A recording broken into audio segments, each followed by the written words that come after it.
Thank you all for joining us for the Collaboration and Communication, Team Building and Teamwork Workshop.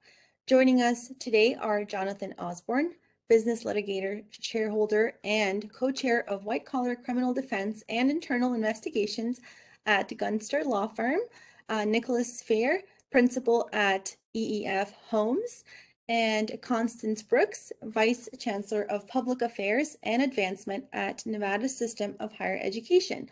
They're going to provide us with some tips about how to build a team that collaborates and communicates effectively. So I'm going to go ahead and hand it over to them to introduce themselves, and then we are going to open it up for questions. So I will start off by handing it off to Jonathan. Good afternoon, and thank you very much for the introduction. Thank you all for having me this evening. I'm a proud Running Rebel graduate from the graduate school, and I also attended undergrad at UNLV and played basketball there many years ago. I'm happy to be here. Thank you. Nicholas? Hey everyone, thanks for having me here. My name is Nicholas Fair, and I'm class of 2000, so I'm quite old considering everybody on the line maybe. And I'm extremely happy to be here. And Constance? Hi, good afternoon, everyone. I am delighted to be with you all. I'm also a proud Running Rebel. I have 2 degrees from the Graduate College of MSW, Master's in Social Work, and then also a PhD from the College of Urban Affairs, PhDs in Public Affairs. I just couldn't get enough of our lovely institution, and so therefore I work to advocate for UNLV, faculty, staff, and students, and I work for the System Office. I'm the Vice Chancellor of Public Affairs and Advancement for the Nevada System of Higher Education, and proud to advocate on behalf of students and faculty and staff around the state, to include all of the Running Rebels right here across the street from my office. Glad to be with you all. Thank you all so much for your introductions and for being here today with us. So to get us started, I would like to ask, as leaders in your field, how have you approached establishing harmony and cultivating a team that collaborates effectively? I'll pass it on to Jonathan. Thank you. So I'm a lawyer by training, and I work in a law firm context where we often work on teams. Sometimes the teams can all be in one office on the same hallway, and other times the teams are across the state of Florida. And then sometimes when we're working with clients, the team sometimes can be in different parts of the country or the world. And so in order to create a collaborative team, the first step is always to create avenues for trust. I think that's a first step in developing any team. It's easy to create trust when you work with somebody every day. It's a little bit harder when you are working with someone maybe across the state from you or across the country from you. And in the latest, over the last couple of years, virtually oftentimes. And so first, I'll say developing trust is the first step, but I would also encourage the other panelists to weigh in on their thoughts as well.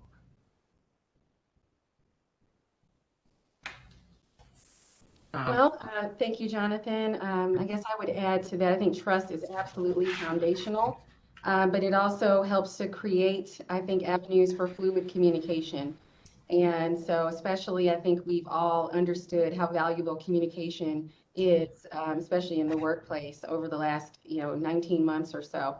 And so I would say just ensuring that there are fluid lines of communication, and that people feel as though they've been heard and that they are part of the process. And I think also one other thing I would add is that it's important for me to understand when I'm working with teams, whether that's a project or the staff that I supervise here in my office, is it's important for me to understand sort of their North Star and the purpose for which they are engaged in the work. And I think that once you understand motivations and the more intrinsic motivations around why people are doing their work or what goals they're trying to reach, and just really the why behind it, I think it helps you to develop a really good foundation of understanding, and then also that trust that Jonathan spoke so eloquently about. Great point, Jonathan and Constance. So it happens, I purchased a company this last Thursday, And I walked into an office where I only knew the previous owner of the company, and I have all of a sudden 7 new team members that I've only heard by their names on the paperwork that we've been doing during due diligence this past 4 months. So to build on what Jonathan and Constance said, trust is at the basis of everything. And for me, how you build trust is, a lot has to do kind of like the old-fashioned way. I was, I'm fortunate to work in an office where people still come in, where you can look someone in the eye and shake their hand and say, "Hey, good morning, how are you?" But also, as a new leader, a new company, I learned through my 21-year career that you build trust by having those little wins, by doing what you say you're gonna do, even if it's minor. Constance hit on listening to the employees and listening to what their ulterior motivations are. It makes them tick, and then kind of play on that as well. In addition, compassionate. So, like for example, today we had one of our lead project managers call in sick. And I picked up the phone and I checked in on him, just me being the new boss for 3 days. The guy was kind of freaked out. I thought he was going to get in trouble because he called in sick, but I called in to check in on him, see how he's doing, if anything we can support him, and anything we can fill in with his duties and all that. At least for me, all these little steps build those building blocks of trust and opening those lines of communication so we can have that cohesive team. And it surely helps to have a higher motive. Why we are in business, the why this company is doing what it's doing. It certainly helps in building cohesive teams. Thank you all so much. So as maybe when we get into a new role or we're new leaders and we work really hard to establish this harmony and this trust, how can we then work to sustain the consensus and keep up the group motivation? I'll start. I'll start by saying, a philosophy that I have is to add humor to almost everything, right? To the extent that we can make our work fun, that we can insert humor, we can have a good belly laugh. Sometimes that helps to, I think, build camaraderie, helps to lighten the mood, and also just creates an opportunity for maybe a little slice of joy in the work that we do. And so while it may seem pretty trivial, I would say that laughter and smiling and being positive is extremely helpful in sustaining any type of bonding or harmony or camaraderie that you have. And for some, that's easy, and for others, it isn't, right? And so I think we also have to demonstrate patience and grace and recognize that people aren't having maybe a good day, or they're maybe in a not so great mood, or maybe have some personal issues that they're dealing with. I think we've all understood how work-life balance has really been, work and life and personal life have been blended together over the past year and a half or so. And so I think it's important really to make certain that you are positive and, have opportunities to smile, celebrate small wins, and create opportunities to experience joy wherever you can.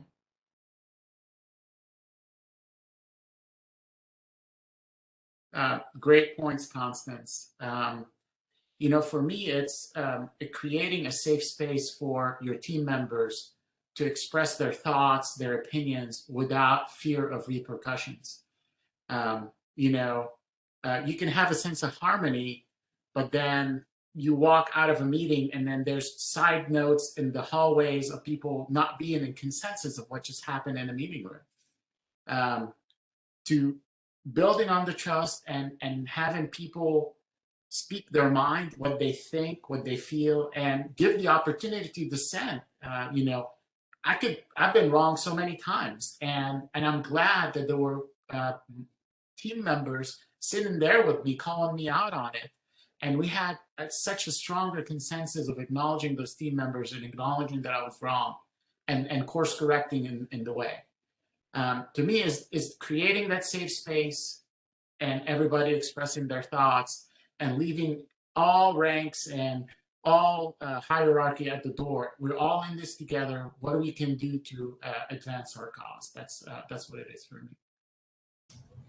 And I agree fully with Constance and Nicholas's very sage remarks and their very practical feedback on how to create and maintain harmony within a team. I think I would just zoom out and just add a little bit different perspective that actually echoes what they've said earlier. But the leader coming into the situation to create a harmonious situation should always lead with vision and should always lead with integrity.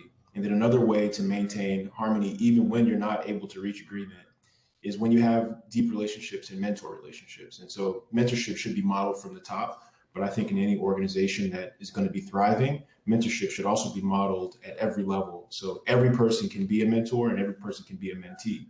And so if you feel as a person on the team that the leader of the team really has your personal best interest in mind, or your professional best interest in mind, you're more likely, even if you disagree with their judgment, you're less likely to take it personally or to take it as something that's offensive.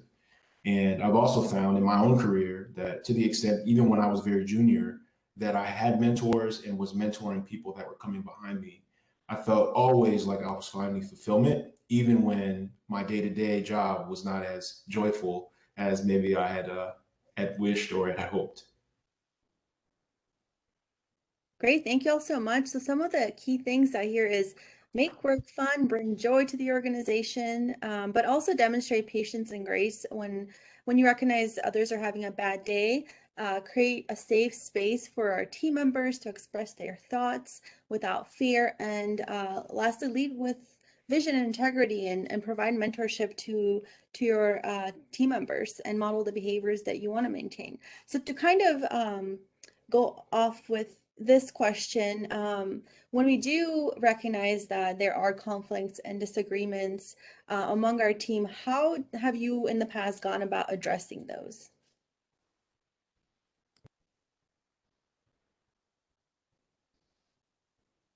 I think Nicholas is up. Sure. It's personally, I have a preference for conflict arising. I start to worry whenever there's no conflict on the team. It's like things are way too quiet, and usually there's a storm brewing. But when a conflict arises, it depends on what type of conflict it is.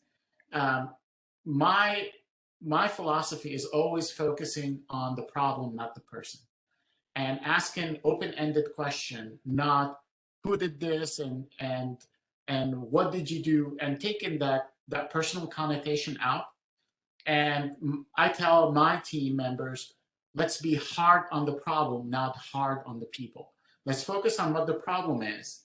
And somehow when you focus on the problem, all of a sudden people that have personal issues start to come out and they lay it out. They kind of wash their hearts out and say, hey, this is the issue I have, but I know I don't want my personal issue to get in the way of the company and not being able to move forward. So for me, it's just, let's focus on the problem. Let's ask those open-ended questions, broad questions, and not focus on people, on who, what, and why type of questions. That's my my approach to that.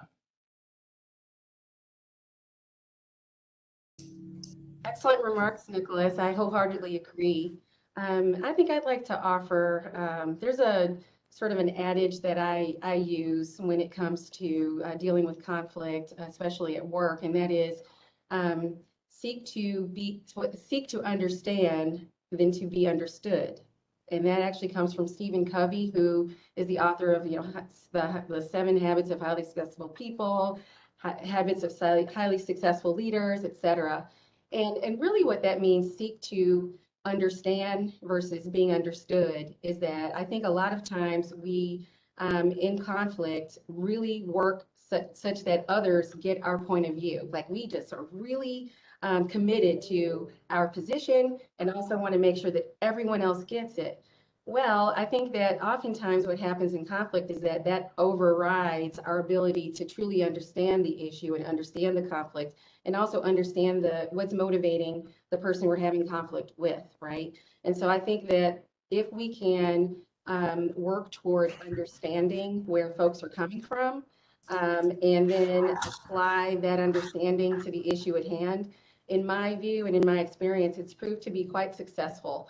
And it really also helps me to build a better bridge with whomever I'm having a conflict with, and creates an opportunity for bonding. And so I think just understanding others and asking, probing questions to really get at the heart of the issue as to why perhaps they are disagreeing with you about whatever it might be.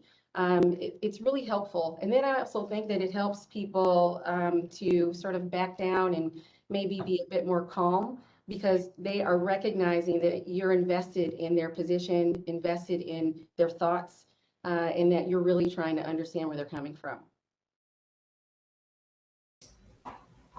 That's brilliant. I would just add something that I learned from my leadership coach about 10 days ago. And he talked about how you can try to avoid conflict on the front end by just communicating very directly about what your expectations are. And so basically the example that he used was that oftentimes, at least in the law firm context or in the practice of law, your expectations become dashed where you actually never communicated on the front end what your expectations were, especially if you've worked with people for a long period of time and you start to assume that when you say red, they understand that you mean some particular shade of red as opposed to another shade of red. And so basically what I've been trying to learn is how to communicate more directly and more clearly on the front end, because that can prevent the conflict from ever arising to begin with, because the folks on your team know exactly what's expected of them. That's a great point, Jonathan. And to kind of dive a little deeper into communication, and so what are some tips that you might have for maintaining effective communication with your team or your colleagues? My first one, I'll just kick it off, just kind of where I left off on the last question, is just don't assume that whoever you're communicating with understands what you're saying, in particular if you're communicating via email or text message.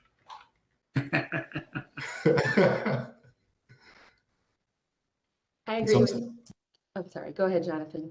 I was just going to say, in our business, sometimes it's much easier and more efficient in the long run to pick up the phone, even though that feels sometimes like an inconvenience. That's all I was going to say. I wholeheartedly agree with you, Jonathan. And I guess as a practical matter, I would recommend, I believe very firmly in, when you have meetings, you should have an agenda. I think that it creates structure for the meeting. It sets up expectations. And then to the extent possible, if you're running the meeting, make sure that the agenda items are coming from the members that are engaged in the meeting. And I think that sets the basis for folks coming to the meeting prepared. They understand what is expected of them, and it also gives them the opportunity to have remarks, have questions, think about things ahead of time, so that when they are in the meeting, the communication is much more smooth. And so I would just say the emphasis on preparing ahead of time is helpful in, formalized meetings. But then, more, I would say informal communication is, don't be afraid to ask questions. I think that there is value in vulnerability. And what I mean by that is, when you're asking a question, it's really highlighting that you are not fully knowledgeable about something. And that's okay, but I think a lot of people are afraid to admit that. And so it creates this sort of false facade, if you will, when people are not, they don't feel empowered to ask questions. And they oftentimes leave meetings thinking like, okay, I thought I knew what happened, but I really don't. And, so I want people, I think, to understand the power of asking questions and how that is certainly key to communicating. So preparation, as well as displaying your vulnerability and being not so knowledgeable on a topic, and to ask those questions is important. Awesome point, Constance. I love vulnerability. For me, what I found effective is whenever I'm having a communication, especially a critical communication with someone or a team, is for me to take in the information I'm receiving and repeating what I heard in my own words, either paraphrasing or something, and asking my team, did I understand you correctly? So that's kind of a technique I learned from my coaches. So if I was working with a coach, he would instruct me to do something, And at the end of the instruction, he'll ask me, what did you hear? And repeat it back to him or her. And that helped quite a bit in dissipating any misunderstanding, because our brains hear a certain way and some people communicate in a different way. Like Jonathan mentioned, if the team thinks it's red, the team would know what shade of red it is. It's that type of communication of talking and repeating back what you just heard to make sure that nothing falls between the cracks or minimal items fall between the cracks. That's been successful with me. Nicholas, that's definitely necessary in close family relationships for sure. I tried to work it with my wife, and it's not working. It's her way, no matter what. She's the boss, so I'll do whatever she says. So speaking of types of communications, we know there's various types of communications, but also various types of communication styles. How do you navigate the different types of communication styles your team members might have?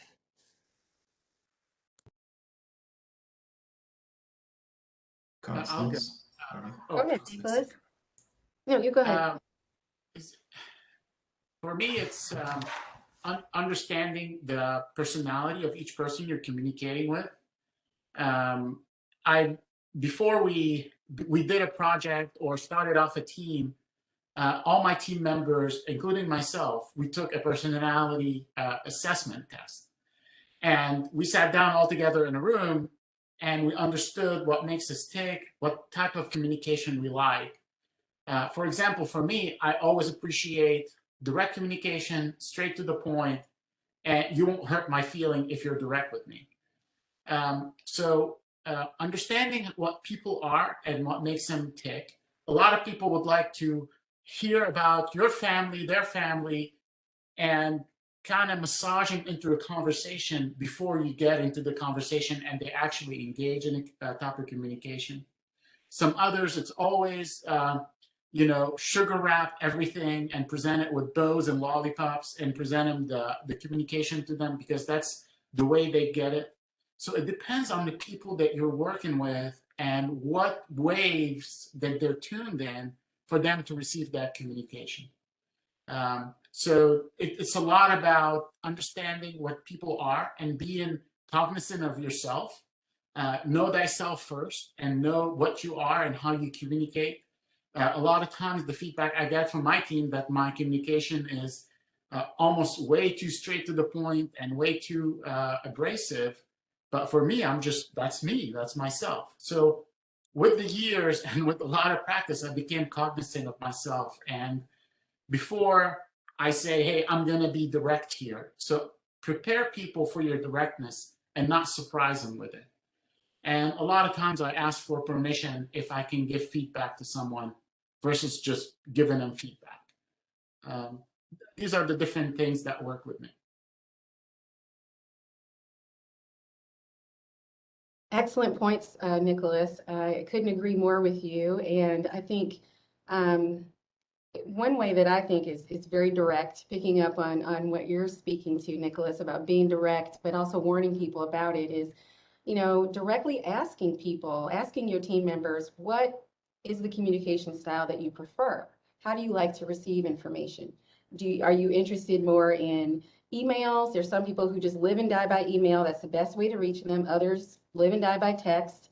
Others prefer in-person conversations.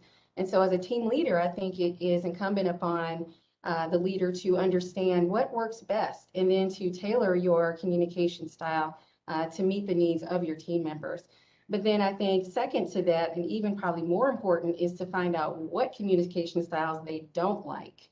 I was in a team retreat probably a couple years ago, and it was interesting because we were talking about communication styles and what works best. And what was most fruitful was really the discussion around what didn't work and how our leader did not appreciate, for example, being bombarded with quick talking and lots of information and all at once. And, she felt overwhelmed and she felt she could get defensive and kind of shut down. And she just said, that doesn't work for me. But she didn't tell us. And so there are some people who would approach her in that way. And it was like the light bulb went off, and they recognized, like, this is why I wasn't getting the results that I was seeking. It was because I was delivering the information in a way that you didn't like or appreciate. And so I think it's important to understand what works best for people in terms of what their preferences might be. And then second to that, understanding in what ways delivering communication doesn't work. How are they offended? What turns them off? And what's the best way to get them to a yes, or to get them to be collaborative? And so I think it's just starting by asking them. Brilliant. And I just was, as I'm listening to Nicholas and Constance, I think there's not really anything to add from my view, from the perspective of the leader communicating to the team. But as my colleagues were talking, I was thinking to even the current day situations where I'm a team member, where there's someone else leading the team, or there are multiple other people leading the team, and just some thoughts on how maybe as a team member, or thinking back to the beginning of your career as a new person in an organization or a new person in a profession, how maybe to think about the self-awareness that was mentioned earlier. And so one thing I thought about is, in terms of self-awareness, we've all received a message that we didn't like. We've all been spoken to in a way that didn't feel good. So one thing about self-awareness, and I just was kind of jotting this down as I was listening to my colleagues, I think it's a good practice to be present in the emotion. Maybe not when the message is being delivered, but right when the person walks out of your office and when you feel that sting of criticism or whatever it was that you received, be present in that. And if you don't like the way that feels, it's helpful, I think, to try to figure out, why do you feel that way? Was it the words that were said? Was it the delivery of the words? Was it the messenger? And it could be the messenger in the moment, meaning their body language, their pace, their diction, how close they were sitting to your desk. It could also be past history with that person. Was it the timing of the message, meaning the timing of the day, but also you could have had something else going on and the person could have just barged in the middle of it. And that can sometimes impact how you respond to feedback that you receive. And then there's also the potential that it's just the topic. It could be either a sore subject or one on which you disagree with your manager or your leader. And so those are just some thoughts on self-awareness. And what I would say is, in my career, doing that exercise has helped, but coming out of it and deciding how to react, it's helped to have a sense of humility, a sense of empathy, even for a person that I feel like is being unfair to me. And then a sense of patience, especially early on, but this is really something that's recurrent throughout your life. Things usually don't come either immediately or easily if they're important. And so having patience and giving yourself grace to know that sometimes the feedback is right, you didn't do a good job, or you didn't do as well as you could have, is okay too. Thank you. Those are some really great pieces of advice for us as we embark on our professional journey. So, Jonathan, you mentioned about being new in a field, and most of our audience here is currently in school preparing to enter the work field. And most of us dread team projects, but they can prepare us as we enter the workforce. So thinking back to your time in school, how do you think group projects helped you prepare for when you started teams post-graduation? Kind of, what are some similarities and differences between working in a group in the academic setting versus once you actually enter your career field? Sure, that's a great question.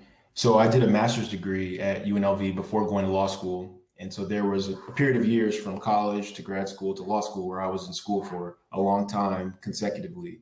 And during that time, I worked on teams in undergrad, I worked on teams in my master's program, and also in law school. And each of those experiences was very different from each other. And all of them together prepared me to work on teams as an attorney.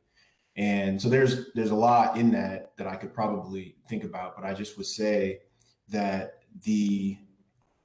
I'll say this, the graduate school teams, as much as you may dread team projects, are, in my experience, the most authentic opportunities to have genuine connection with your colleagues than you may ever have again in your life. Some of us are blessed to work in work environments that are very healthy with healthy leadership. But in graduate school, you're really looking for the right answers so that you know the right answer. Once you get out into business or into some other field, at least in my field, the right answer is oftentimes just sort of a means to an end. It's not the end itself. And so I actually miss the days when we used to hypothesize and research and study and collaborate for the purpose of figuring out the truth. And that's an enviable position to be in. So I encourage you to cherish those moments and also to recognize that the teams that you are forming now could be components of your teams for the rest of your career. And so treat your colleagues with that dignity now. It can really benefit you down the road.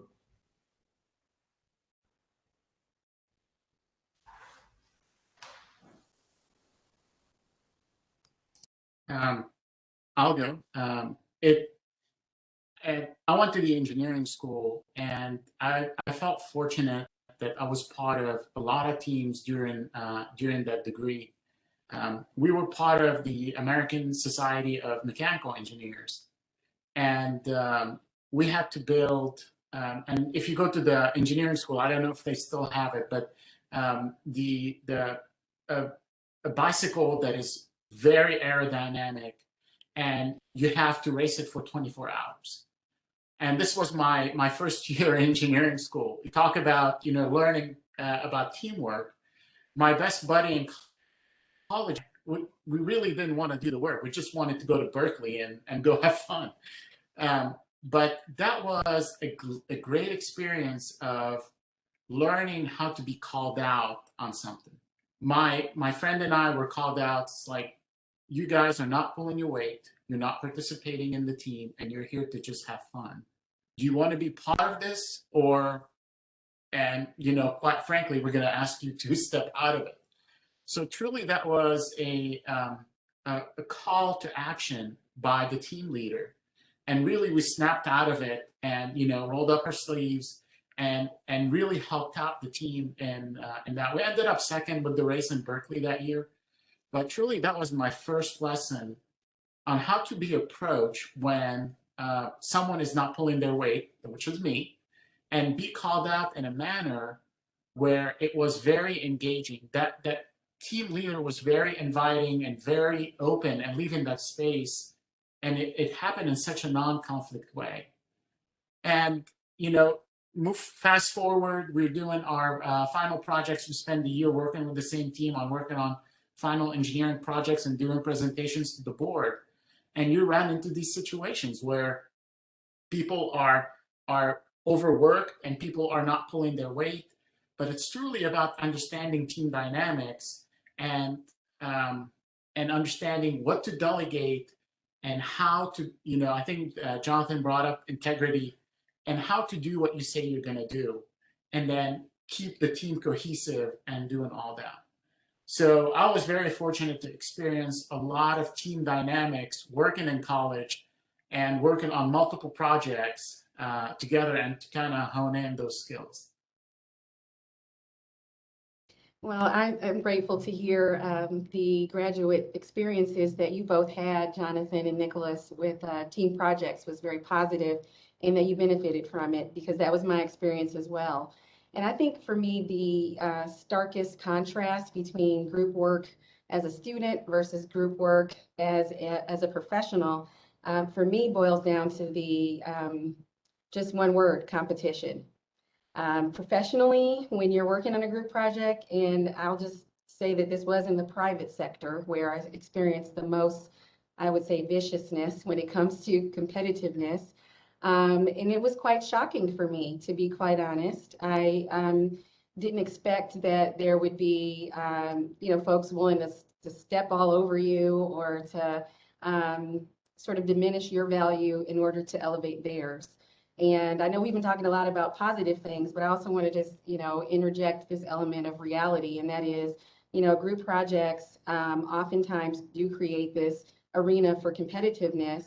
And so therein lies really an area where you have to find common ground. You've got to look for that team harmony that we spoke of earlier. You've got to find those bridges to communicate, because otherwise you can get sort of eaten alive, if you will, in that sort of team project atmosphere, if the air of competitiveness is ever present. And I mean, that also falls back on the team leader. The team leader really creates this spirit of competition and wants to reward people for, outshining others, then I think that that's a leadership issue, and I think sets the tone for disruptive harmony, if you will.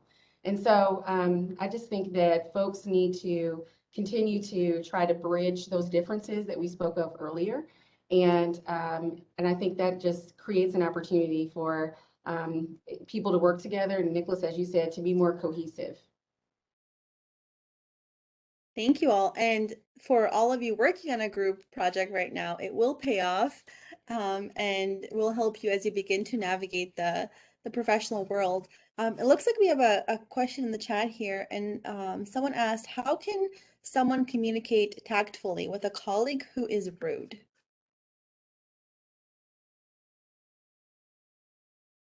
That's a great question.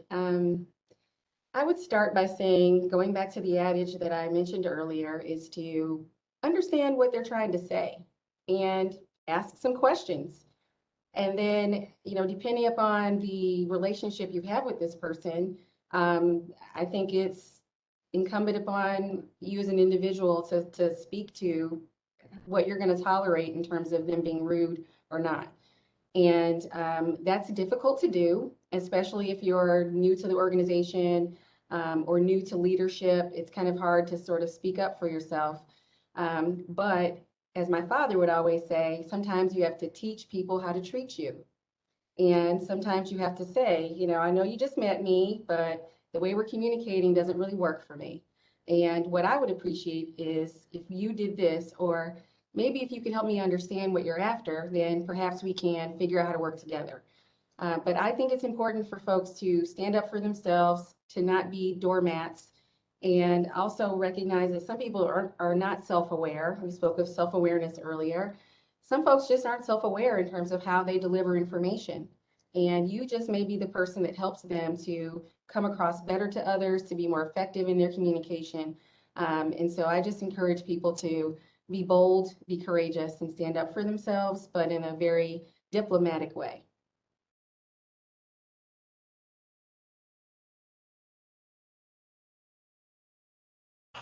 I agree with that. I had a colleague when I first started. It was my first year out of law school, and he wasn't rude to me, at least not to my face, but he would do things to undermine me like every day, it felt like. And I would learn of what he'd done or overhear him saying something in the hallway that was really, again, he wasn't like confrontationally rude. It was like the passive aggressive rude, which to me kind of can be worse because you have to create an opportunity to go address it because they're not really bringing whatever their issue is directly to you. And it's been a long time since that happened, but the the enduring memory and I think the positive that came of it was I literally learned to kind of close my door or to go to a quiet place and to ask myself what I think is going to be most beneficial to me about this interaction before engaging with the person. And so I agree, you should speak up for yourself. I think when Constance says in a diplomatic way, that's something that I always take to heart because regardless of what happens with this individual, your reputation is your reputation and it's something that you have to guard for the rest of your career. And so, whereas I may have wanted to go and get in this person's face, and I did on multiple occasions, I never did. And it benefited me in the short term. And we're honestly great friends now. And I never had to have a confrontation with him, but I did have to express to him over time that the way he was going about addressing issues with me was not going to be a healthy one. It was not sustainable. And he respected it. Constance and Jonathan, amazing points. In construction, oftentimes, throughout my career, I've had a lot of confrontations with my clients or vendors working as part of the team where people were screaming on top of their lungs and cussing and all of that. And someone taught me that whoever loses it first loses. So, Jonathan, you mentioned about self-awareness. And for me well, that person is rude because that's who they are. And it's up to me to find out what are the triggers going on in my mind that gets me to get rude in return. So I've done a lot of work around what my triggers are. Someone, if I perceive someone trying to take advantage of me, that's a trigger for me to get angry. If I feel that people are not doing what they're supposed to do, that is a trigger for me to get angry. So with time, I learned what these triggers are in terms of self-awareness. And whenever a person is rude to me or I perceive them to be rude, I just, absorb them. And, the trade word that we use is love them up. So how could you show that person the love and make them feel that they're understood and that they're heard? And rudeness factor is something that people call it thick skin. There's no such thing. Everybody's got feelings, but don't let that rudeness impact you to a point where you lose your cohesiveness and your train of thought and try to attack the problem, not that person. So to kind of repeat what Constance said is stand up in a diplomatic way for yourself. For me, that means be self-aware, keep it together. Don't let your brain get hijacked for whatever that person is saying. Don't be angry with that person as same way that they're angry. And understand where they come from. I mean, it could be a simple thing that they felt disrespected one day and they carried that impression with them and it grew in their mind and they made up their own story. And all of a sudden they're taking it out on you. Or they could have had a bad day that day and they're bringing it to work and you're just on the receiving end of that anger. So whatever the issue that's going on with that person, what's really important is you and knowing yourself and keeping that zen or that calmness about yourself and absorb that person and try to understand where they're coming from. And I would just add, just kind of to echo what you said, Nicholas, you don't have to always respond that day. Sometimes you don't have to respond even the next day. And in my experience, if you let it go 3 days, you may realize you don't even need to respond, right? It may resolve itself, or you may just lose that initial emotional reaction that you had to the other person's behavior. So that's probably the first reflection I have when Nicholas was speaking. The second one is, it's also been beneficial to me to go and get another perspective, either within the organization from someone that I trust, or from outside, from a friend or from a colleague or from my mom, as to kind of what experiences they have that may bear on the situation that I'm in.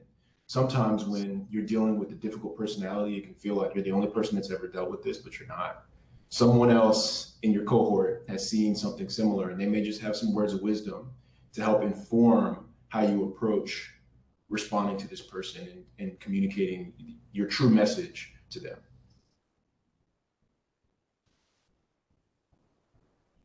Thank you all. So our next question here is, in a position where I am a group leader, what are some strategies to delegate tasks effectively?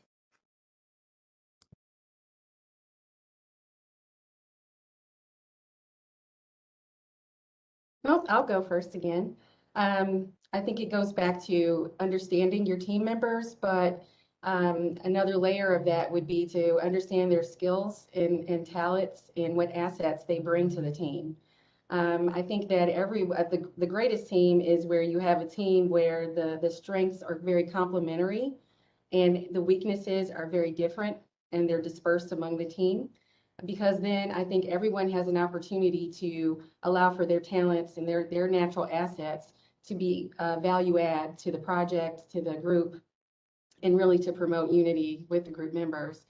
And so I think just doing an assessment, understanding who you're working with, and then looking at what skill sets they might have different from yours, and how that can be beneficial to the group.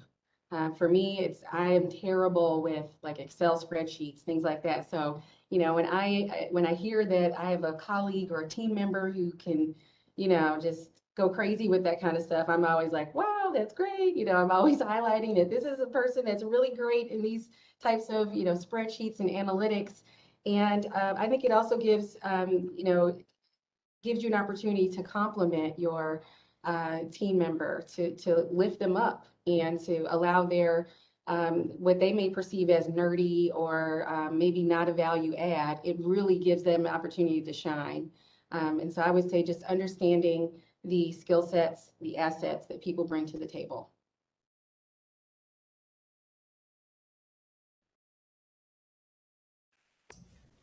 I love what you said, Constance, about knowing your team and complementing each other.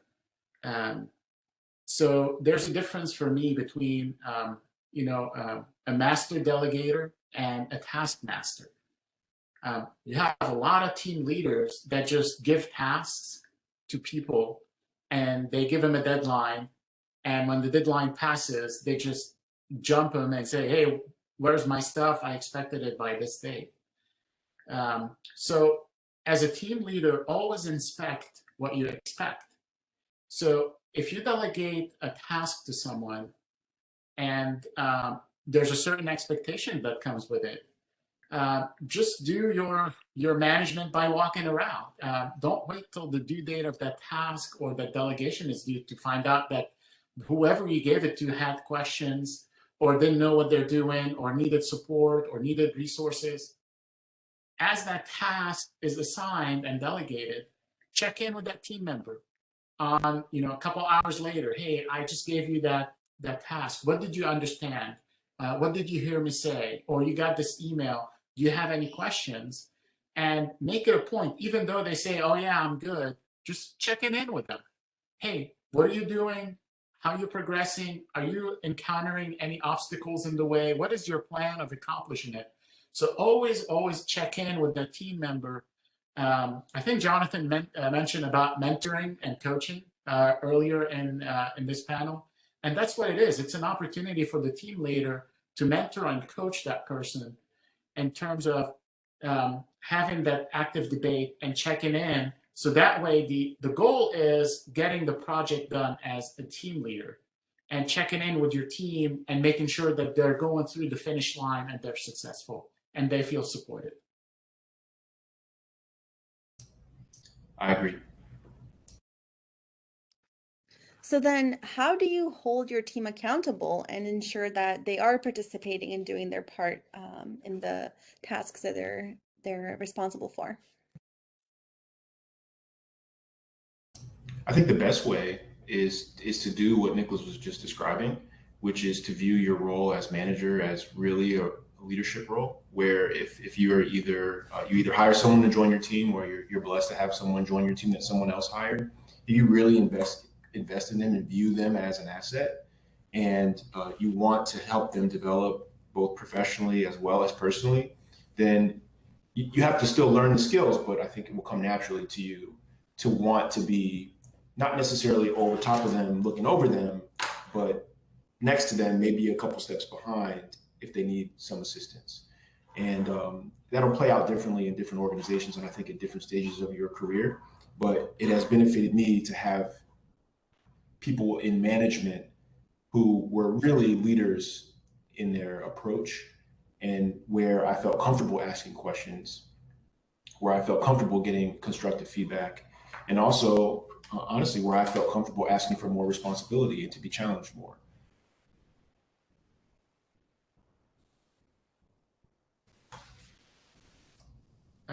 Constance mentioned earlier about empathy.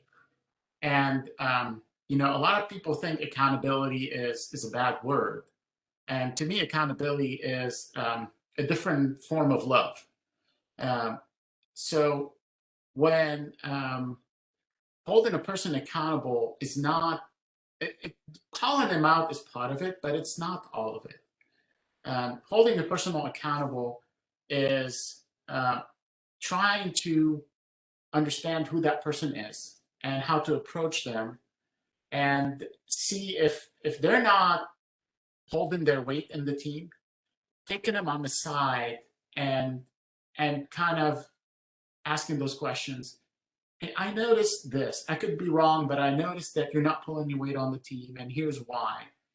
And then let that person, if the level of trust is high, then that person will say what's going on. And then work with them to get back and re-engage with the team. So it's that level of love that you show your team members and bringing them along and making them feel part of the team versus singling them out and calling them out in public. All you're going to get is more and more resistance, and that person is going to get more and more disengaged and distant from the team. Is trying to figure out what it is and then bringing them back together and see how you can lift them up and then get them back to where they're supposed to be, and removing the obstacles and roll up your sleeve and going in and empathize with their situation and showing some compassion to what they're going with so you can bring them in. Now, I have to say that in my career, I did fire someone from a team. They were going through a lot of personal stuff. They're bringing into the work, and they were kind of spreading a little cancer within the team. That's when you have to take that decision to, hey, maybe this is not the right team for you at this moment, at this time. Maybe there's another team that you can join and move forward with, but right now, this is what's going on, and then you move forward. So there's also that tough decision that needs to be made, but until you get there, we got to give that person every benefit of the doubt to bring him in. Great point, Nicholas. And I really like your starting comments around, positive reinforcement. And I think that all of us appreciate being appreciated, right? And so I think another way to hold people accountable is to demonstrate a culture of, celebration of milestones or benchmarks along the way. And so if you have an agreement with your team about whatever goals you're trying to reach, then it's important to set some benchmarks along the way. And then when those are reached, then celebrate and point out who was responsible for getting you to those benchmarks and thank them, right? I think the positive reinforcement just goes a long way, and it makes people feel valued. When we don't feel valued, we don't feel invested, we're not interested in being productive, and the motivation isn't there. And so I really like what both you said, Jonathan and Nicholas. And so I just, the positive reinforcement I think is key. Thank you. So as we are near the end of our time together today, I just want to open it up to our panel for any last remarks or pieces of advice for us as both team members and team leaders. I'll start by saying I want to encourage everyone to begin to trust themselves. I think a lot of times as young leaders or when they're new to the organization, we maybe don't feel as confident in ourselves. We don't maybe feel as prepared as we should be, and we automatically compare ourselves to others. And so I think we need to be confident in who we are, confident in what we bring to the table, and recognize that we were hired to do this job and people did have confidence in us. And so just to be a little centered, and I'm sorry, not a little centered, to be centered, to be grounded in who you are, and to trust yourself. Your instincts are usually spot on. And I'm from experience, when I've ignored those instincts, I've always been wrong. So listen to yourself and trust yourself. It's important. And I would say if you want to be a leader, you can be. You can start being a leader tomorrow, wherever you work and wherever you go to school. And I'll just leave you all with a book that I read about 10 years ago the first time. It's called Linchpin by a writer named Seth Godin, who was once just a blogger, but has since written a number of books on leadership. And the book Linchpin, the tagline of it is, "Are you indispensable?" And the premise of the book is that you can be indispensable really in any environment. And to me, my takeaway is that is if you are committed to serving others and to working with excellence. Amazing notes. Jonathan mentioned about leadership. You're all leaders, whether you're a team member or a team leader. And the way you exhibit your leadership is being authentic to yourself. Constance said, trust yourself. And to me, trust is being authentic. You don't need to put a mask or put in an image out there that may not be you, because that's going to not communicate trust. And integrity. Jonathan talked a lot about integrity, and this is doing what you say you're going to do and follow through with everything that's been given to you. And then use a lot of empathy and compassion. always be willing to put yourself in someone else's shoes and experience what they're experiencing. And no matter where you're at in life, whether personal or professional relationship, these are the things that worked for me. I had to work a lot on empathy and compassion, but in my career. I felt that having that combination of those four for me was a good success, and I was able to, whether you're in a household with a family, or at your church, or whatever religion you are, and whether at work, that you can exhibit leadership just by being yourself, trusting yourself, and having empathy and compassion. Thank you. Before we end today's session, I just really want to thank Constance, Nicholas, and Jonathan for sharing your time, your expertise, and your experience with us today. This was so informative, and we got some really great actionable strategies. So thank you again, and thank you to our participants for joining us. Before you all log off, I'm just going to drop a survey in the chat here, if you don't mind taking 2 minutes to fill that out. That just helps us as we plan for future semesters. I hope everyone has a really great rest of your day. Thank you again.